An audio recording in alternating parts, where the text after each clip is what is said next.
on, everybody? My name is Darrell Hill, and I want to say thank you guys for tuning into this video.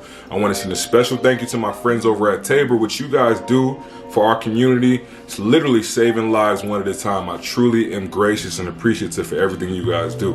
For everybody who are tapping into this video here, you guys are supporting a great cause, and luckily you stuck with me today. All right, today I'm gonna show you how to make some orange chicken, but not just any plain old basic orange chicken. All right, this one's got a lot of twists and turns, and I've twisted the recipe to fit a lot of different diets, so this one is special. Let's get to it. So the first step to making this orange chicken is we got to make a slurry, and like I told you guys before, this one right here is going to cover a lot of different diets. First one being gluten-free. Earlier in the year, I had a few different food complications with my stomach that made me change the way I had to eat, had changed the way I had to look at food, changed the way I had to create food. I love eating, I love cooking, but it made me alter the way I looked at food in a complete whole science. Gluten being one of them. So today we're making a gluten-free, and this one is that gluten is going to sit right with you. I know when you go to those Chinese stores and eat that food, sometimes you don't sleep as well at night. Sometimes it sits in your stomach a little heavy. We're going to help you out with that. So first thing we're going to do is put some gluten-free baking flour in here. And then, so pretty much what you want to do is you want to put 50-50. So we got 50-50 on the all-purpose flour, and I got some potato starch right here also. You can use cornstarch, but we're going to go 50-50. And that's going to add that little crunch. That's going to add that texture that we used to seeing at those Chinese restaurants. We're going to mix that up. We're going to add a few different things in here. We're going to add some ginger, some ground ginger, just because I like that flavor. Just going to add some water.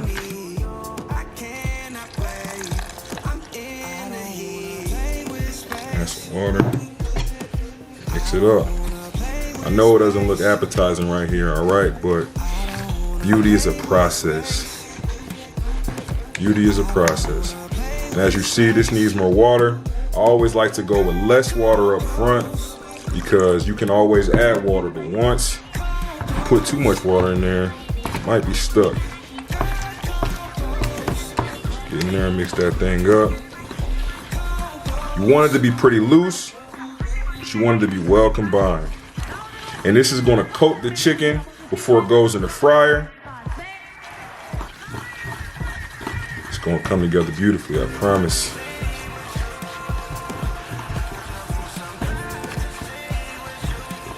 A little bit more water, loosen it up.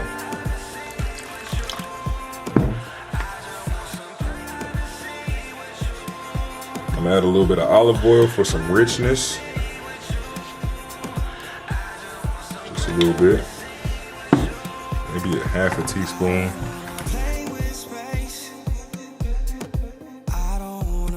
Portion of this. All right, so what I'm gonna do, that's perfect. I'm gonna put this in the refrigerator so it can set a little bit. I want it to be cold, and we're gonna take care of this chicken. All right, next I got some chicken thighs right here. You can use white meat, you can use chicken breast if you like to, but traditionally they like to use the chicken thighs, a little bit more juicy. And I like this cut of meat right here. It tastes so good when it's cooked. Perfect. I already kind of trimmed most of the fat off of here, but you can leave a little bit of fat, but you don't want, too much excess fat on here is what we're trying to avoid. And so you can chop these up, get rid of some of those extra straggle pieces. We're looking for pieces about that size. Bite-sized pieces. We don't want them too big. Although I do like to have, and this is just my personal preference. People will always tell you when you're cutting stuff like this to cut it, equal size, keep it the same size. But I like a little variation. And I might be weird for that. But I like, sometimes when you're eating your food and you get the one big piece, like you look at your plate and you know in advance when you got the one big piece right there, so you save it towards the end. Like, I like that. So I like to cut some of these pieces, a little smaller, some of these pieces a little bigger, just to kind of plan ahead. I don't wanna play with space. I don't wanna play with space. I don't wanna play with space. I don't wanna play with space. Girl, come close. Come close. Alright, so now after I chopped those up, I did end up using all the pieces. I figured, why not? Why would I save one little piece of chicken thigh? I might as well cut up and put it in here. You want to just put these in here, in this slurry. Take the spoon, get every piece in there well incorporated. Listen, I know this looks not that appetizing, alright? I know it don't look that tasty. This is what they don't show you, but I'm going to show you. I'm going to show you because I want you to know, alright? But when this thing all comes together, whoo, that's what it looks like right there. So then what we do is I'm going to put this back in the refrigerator and let it set while I take care of every other part of this meal. Alright, over to the pan. I got some chili infused avocado oil that I put in here. Now that's a little unnecessary, alright, but I like to add a little bit of spice all the way through here, alright? So put in some red pepper flakes. This is not going to be super hot, but the spice is important. The spice is very, very important.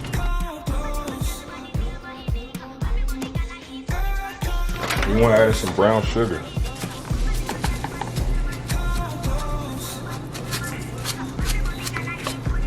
Alright.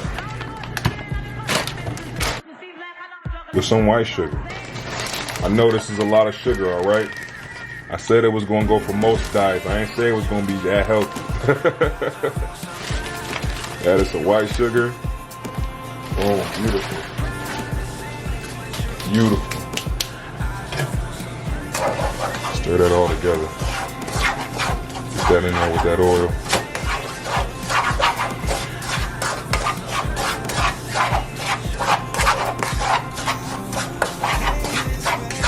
And then once it gets in there with that oil, it's going to start sweating a little bit, and that's when we move on to the next step.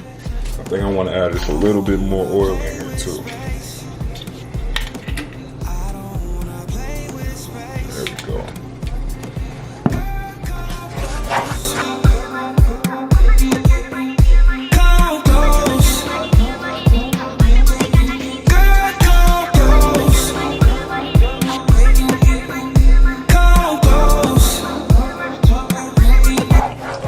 Beautiful, you see that? Sugars have released beautifully. Then I'm gonna add in. Now I told y'all we were going for a lot of different diets. This is gonna be no soy sauce, all right? I like some coconut aminos here, liquid aminos, gives that soy sauce taste, but it takes away a lot of that sodium that's been killing our communities, that sodium that's been driving up our blood pressure, including mine. All right, so this right here, this is gonna get it done for us. Perfect.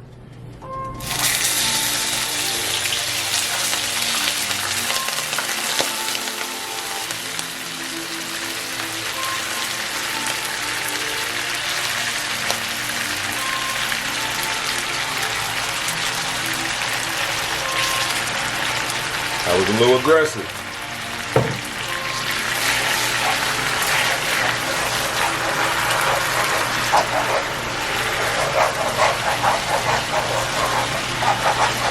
Turn the heat down a little bit.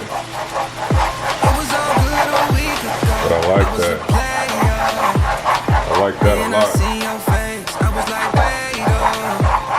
I like that a whole lot.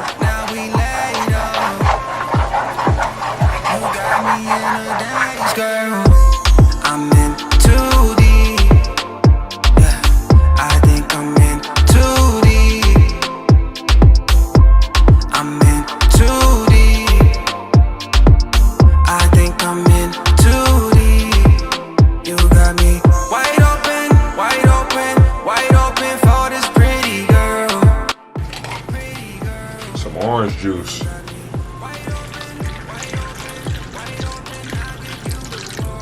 Because this is orange chicken.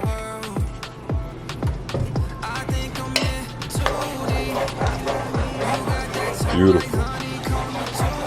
Beautiful. Just want to keep moving this thing around. It's coming together beautifully. It smells great. I'm feeling good about this. I'm feeling very, very good about this.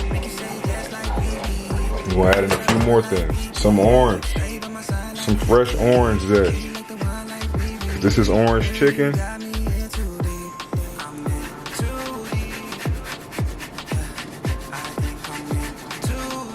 I'm gonna add some fresh orange zest to really bring that flavor together.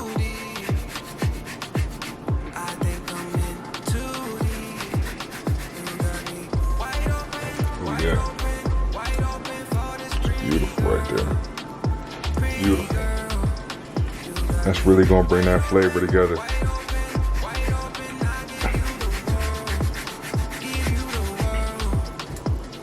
Beautiful. Beautiful. Beautiful. Some rice wine vinegar. All right. Not too much because this is very strong. Just a little bit. Just to kind of make it pop. Beautiful. Okay, this is coming together beautifully, but as you can see, the sauce is pretty loose. All right. And so we want this, if you know that traditional chicken, we want this to stick to our chicken. We want a more sticky sauce. So I have a slurry of potato starch and water, 1 tablespoon of potato starch, 1 tablespoon of water, all mixed together. And this is going to help thicken this sauce up beautifully. All right, we got that. You just dump that in there. And that's going to help bring this thing all together. Turn it into that sauce that we're used to. And I know you're wondering, like, what made me decide that I want to do orange chicken? What is so special about this to me? And to be truthful, this reminds me of home. And I know you think, Philly kid, like, how does this remind you of home? And I mean, have you looked outside your window lately? There's a Chinese store on every single corner. I grew up eating this. This food right here is a staple in our community. So once I became gluten-free, became soy-free, became egg-free, it was really tough for me to find places that I could go to that will be able to, you know, give this meal to me, how I'm used to having it. So I had to go home and try to create a recipe and put it together. You know, and this food right here, this reminds me of, you know, just community. This reminds me of togetherness. Food is, for me, food is that glue. It's that binder. You know, all these different Chinese restaurants that are in their communities, you know, we grow up with these people. We're not thinking about it today in a world where everything is so kind of split and diverse. We grew up amongst different races and different communities eating these different foods. You know, like, you don't even care about where somebody's from or what they believe when you taste that food that they provide for you. And I like to think as food is that kind of that glue that brings us all together. The sauce is done. It's a lot thicker than when we started. This is perfect. So I'm gonna shift this pan off. This pan is nice and hot. We're gonna get started on our rice. We're gonna add in the vegetables. I got some bok choy. We're gonna cook down. I got some white onion.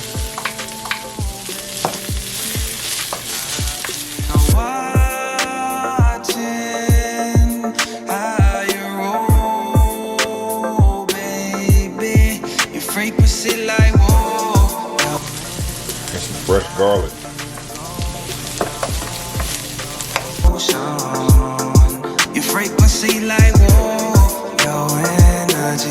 Big key to fried rice is you want day old rice. You want cold rice. You want day old rice because if you put fresh hot rice in here, it'll get mushy. And that's not what we want. It's like, I'm really feeling your vibes. Your presence been on my mind. You're presently looking fine. I really just can't define. You want to add in some no soy teriyaki sauce, some coconut aminos like I talked about earlier. We're keeping all soy out of this dish, but this is going to up the flavor level a whole bunch.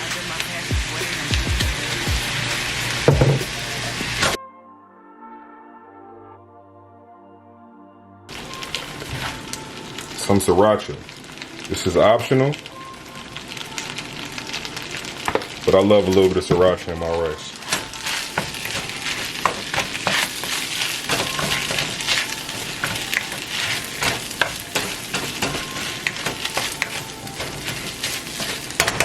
Once that grease gets to about 325 degrees, add the chicken in there. It's the same chicken that we had here. That's what it looks like. Set a little bit. You see it's not as runny as it was earlier. Just want to take a piece. Get most of that excess off of there as much as you can. Slowly drop it in there.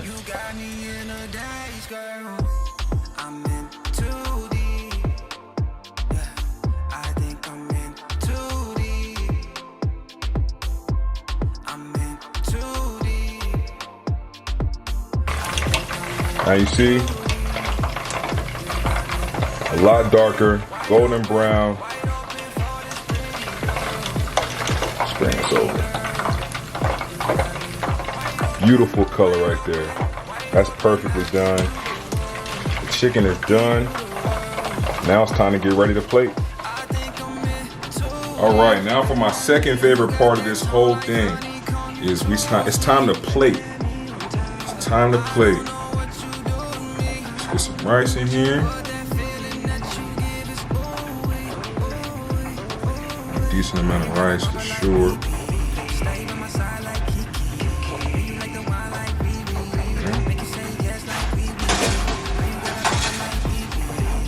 We grab our chicken.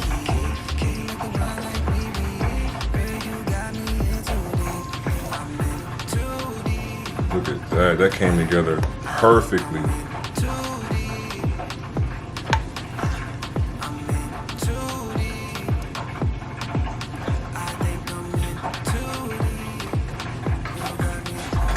One last thing I almost forgot.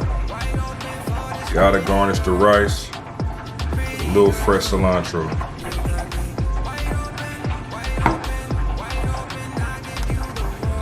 Check that out. Woo!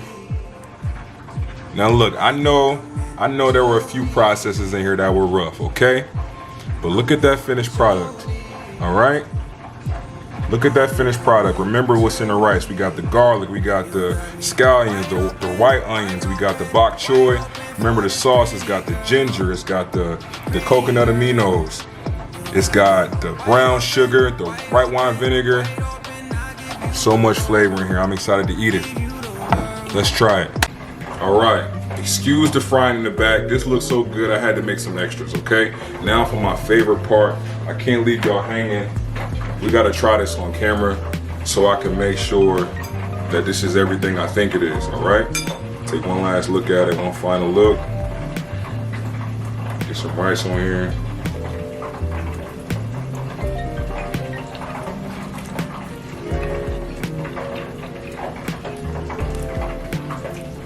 This is serious.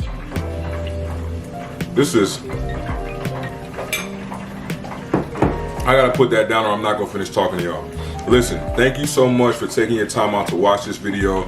I put a lot of love into it, and that's kind of my theme for everything that's going on right now. Listen, I'm sure you guys are aware what time we're living in, how tough it is every day to wake up and strive. So I want you to just take some motivation from this to go every day, just use your energy to create some positivity, share some life of positivity, be a beacon of hope for somebody, and just try to find that light within to keep striving and moving forward. Thank you for trying this, checking me out. Right underneath here, you can check out more of my stuff. You can go to my YouTube channel. You can check me on Instagram. Thank you guys so much. Have a good one. Hello, my name is Orville Wright, and I spent 10 years in the 1940s as a resident of Tabor Home for Children. And I'm going to spend a few minutes with you today to talk about my experiences there. Now, Tabor Home for Children in those days, we had 40 girls and 40 boys in residence. And it was a difficult time because it was during World War II, for those of you who remember the war from 1941 to 1945.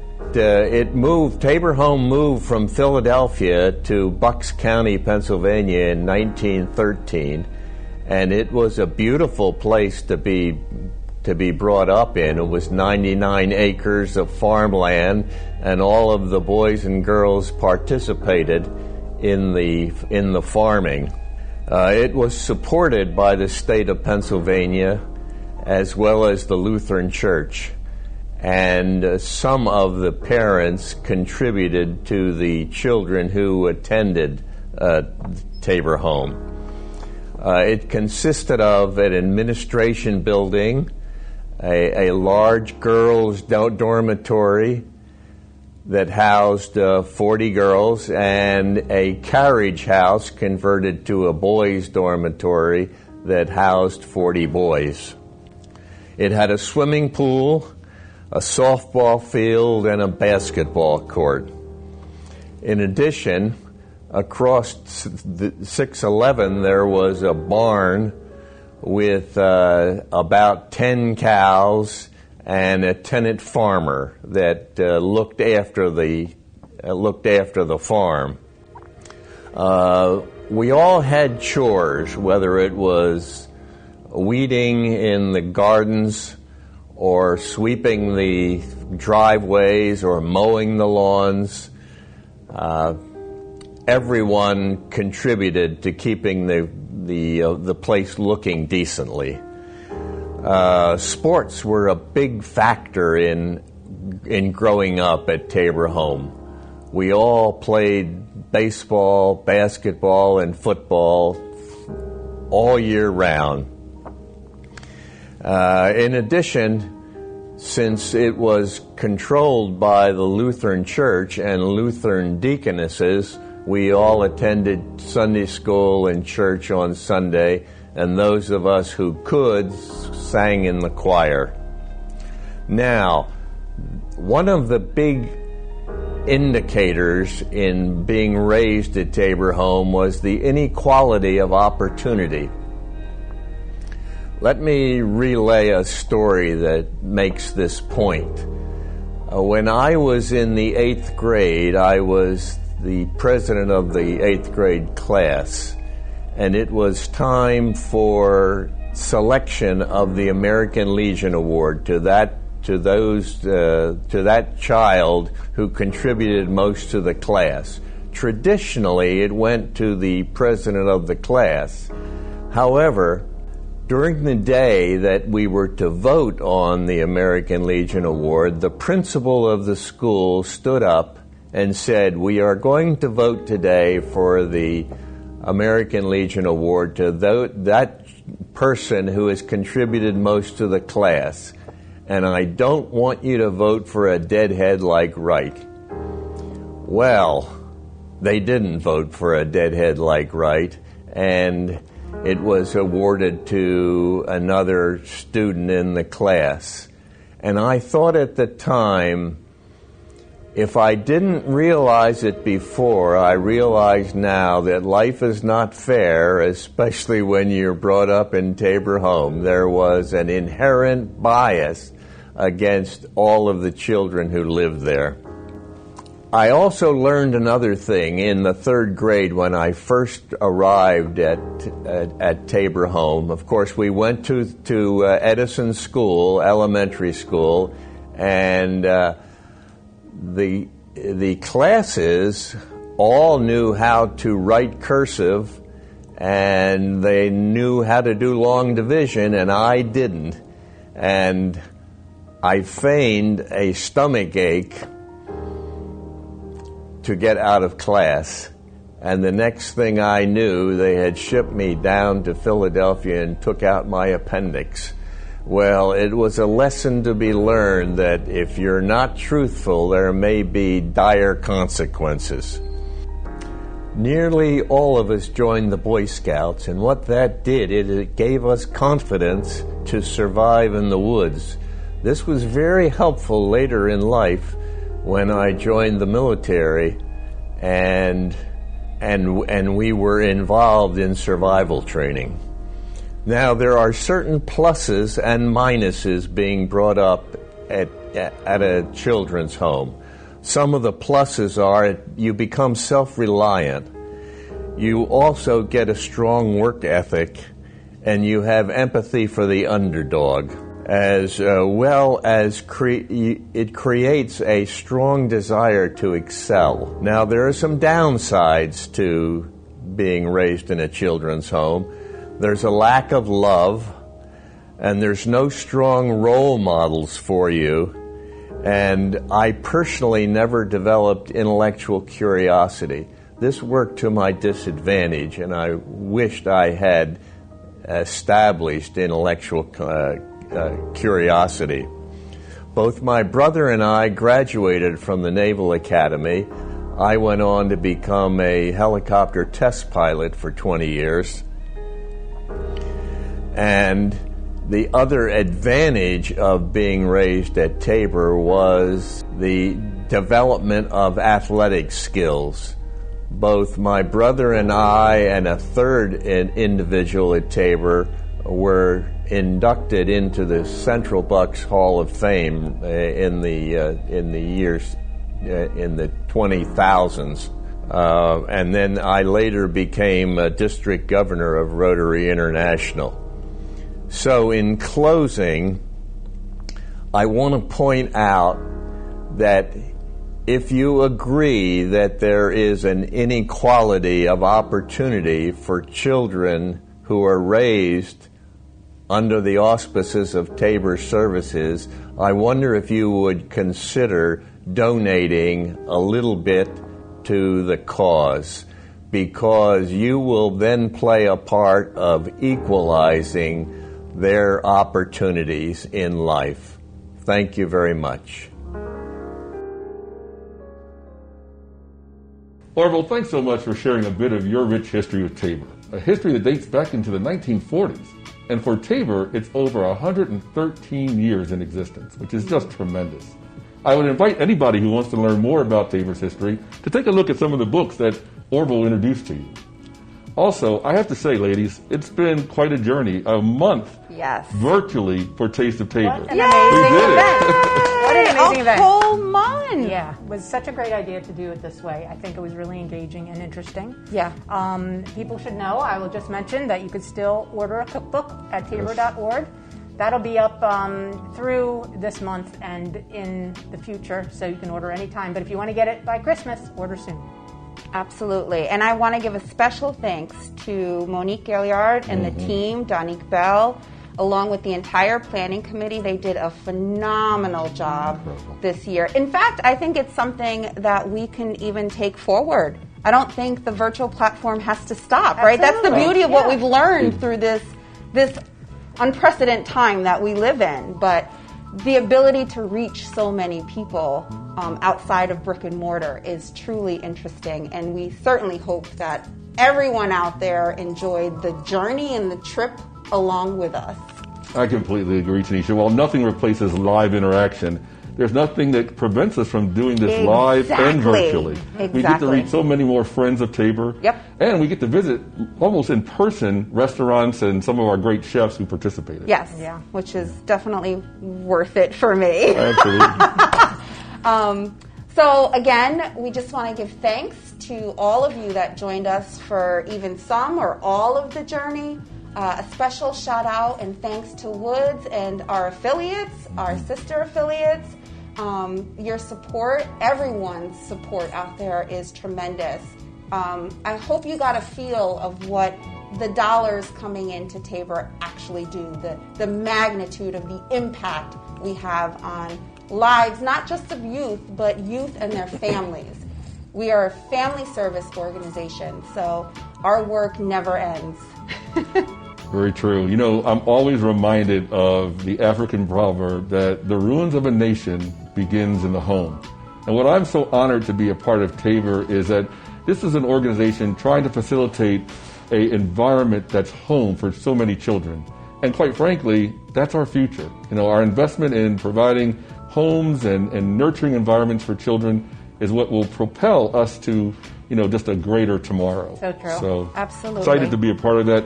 Excited that both Laura and Tanisha and their leadership here at Tabor, what it's done and what it's meant for for the children, for the staff, for all of us on the Board of Trustees. And I'm really excited about your contributions, your support, because without it, we can't do all the things that we want to do in support of the children of Tabor. So we will ask you to please keep us in your prayers, continue to support Tabor whenever you can, and God bless you all. Thanks so much. Thank Be well. you. Thank you. Take care. See you next year. Bye. Bye.